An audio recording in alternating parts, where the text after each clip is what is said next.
Hi, this is Brian, and welcome to WST Book Reviews.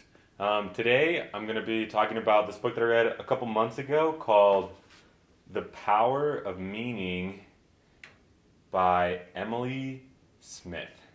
Now, this book I actually found because the author, Emily, gave a TED Talk called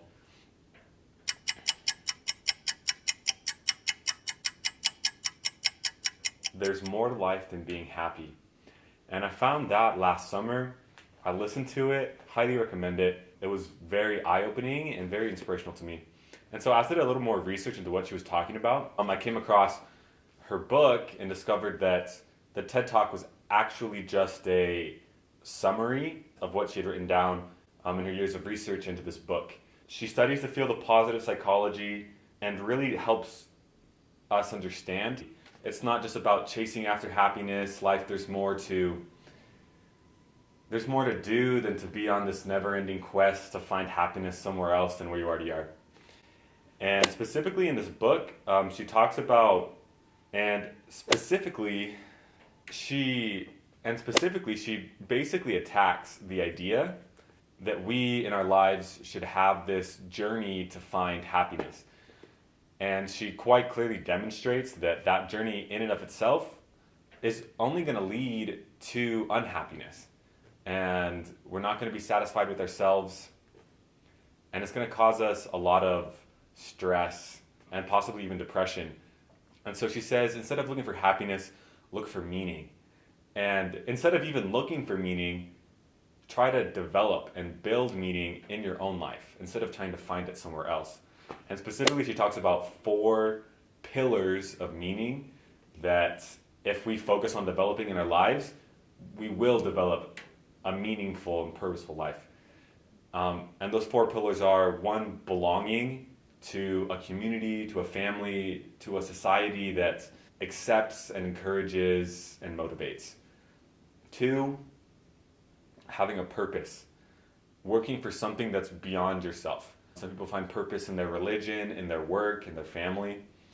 And it's not super important where you find it, but it's the fact that you have a greater purpose that's outside of just your life, that you serve and that you work for, and that you strive to improve. The third one that she talks about is transcendence. Now, this has a pretty, it sounds really fancy, transcendence. But what she means is just the idea, again, of getting outside of yourself, experiencing something that's greater than what you are. That sounds pretty religious, and it can be religious, but she even gives an example of a group of people that gather out in the desert to go to the clearest skies where they can observe the stars. Something that's out of this world, literally, and that helps them feel a connection to something that's beyond human creation. The fourth one she talks about is storytelling.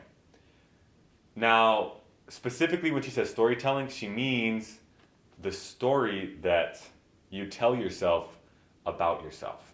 A lot of the times we make ourselves subjects to the events of our own lives, the facts and the histories and the things that have happened to us. And we don't keep in mind that instead of just being a passive witness of our lives, we can be the authors.